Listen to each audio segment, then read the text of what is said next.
ధన్యవాదాలు మిత్రులారా. ఈనాడు మైత్రివనం చౌరస్తలో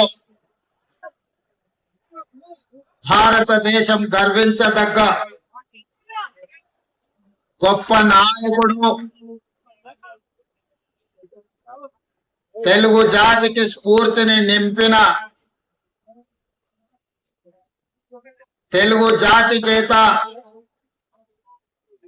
అన్నాని పిలిపించుకొని గౌరవం దక్కించుకున్న ఎన్టీఆర్ విగ్రహావిష్కరణ కార్యక్రమానికి సభాధ్యక్షత వహించిన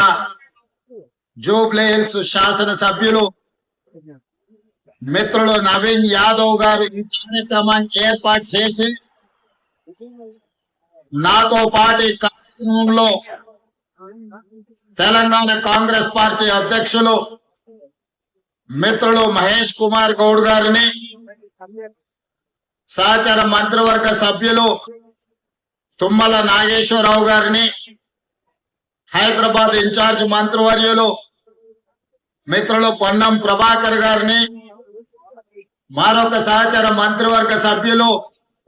అజరుద్దీన్ గారిని, అదే విధంగా మేమందరం అభిమానించే నాయకులు మండవ వెంకటేశ్వరరావు గారిని, రాజ్యసభ సభ్యులు అనిల్ కుమార్ యాదవ్ గారిని, మరో రాజ్యసభ సభ్యులు వేం నరేందర్ రెడ్డి గారిని, షేర్లింగంపల్లి శాసనసభ్యులు అరకపూడి గాంధీ గారిని, అదే విధంగా తెలుగు కాంగ్రెస్ పార్టీ నాయకులు బండి రమేష్ గారిని, అదే విధంగా నల్గొండ పార్లమెంట్ సభ్యులు మిత్రులు కుందూరు రఘువీర్ గారిని, నాగార్జున సాగర్ శాసన సభ్యులు జయవీర్ గారిని, అదే విధంగా మన అందరి అభిమాన నాయకుడు ఎన్టీ రామారావు గారి యొక్క కుటుంబ సభ్యులు మిత్రులు రామకృష్ణ గారిని, మోహన కృష్ణ గారిని, ఇతర కుటుంబ సభ్యులను, అదే విధంగా మిత్రులు మోహన్ బాబు గారి పుత్రుడు మంచు మనోజ్,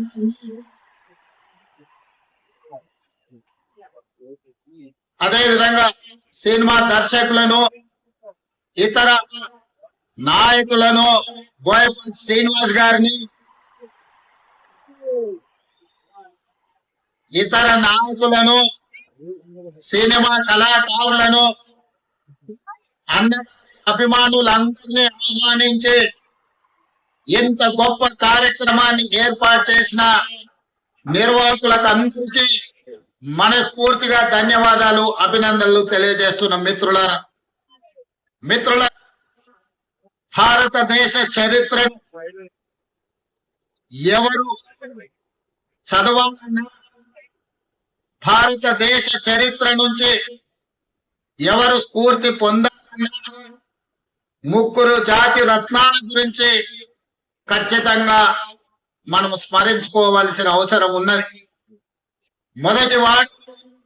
భారతదేశానికి రాజ్యాంగాన్ని అందించి దళితులకు, గిరిజనులకు, ఆదివాసీలకు ఈ దేశ ప్రధానమంత్రితో సమానంగా ఓటు హక్కును ఇవ్వడమే కాకుండా ఈ తాడిత పీడిత వర్గాల యొక్క అభ్యున్నతి కోసం ఈ రాజ్యాన్ని రచించి, అదే కాదు ఆనాడు మహిళలకు ఓటు హక్కు లేదు. అమెరికా వంటి దేశంలో మహిళలకు ఓటు హక్కు కావాలంటే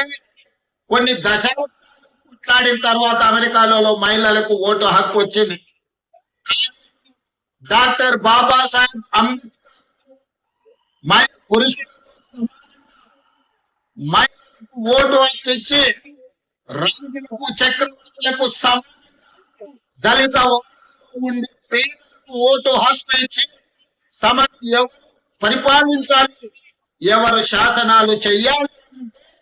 పేదవాళ్ళు నిర్ణయించుకునే ఓటు హక్కునిచ్చిన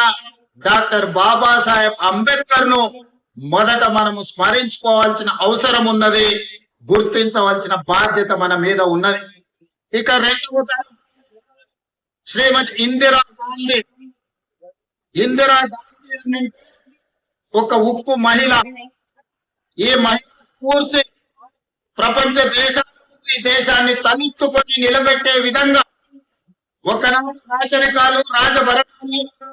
జమీందారులు, జాగీర్దారులు, భూస్వాముల చేతులు లక్షలాది కోట్లాది ఎకరాల భూములు ఉన్నప్పుడు అది చేతులు హింసిస్తున్నప్పుడు ఈ దేశ ప్రధానమంత్రిగా బాధ్యత చేపట్టిన శ్రీమతి ఇందిరా రాజభరణాలు, భూస్వాముల దగ్గర జమీన్ కోట్లాది ఎకరాల భూమి ఆనాటి ప్రాంతంలో నిరంతరం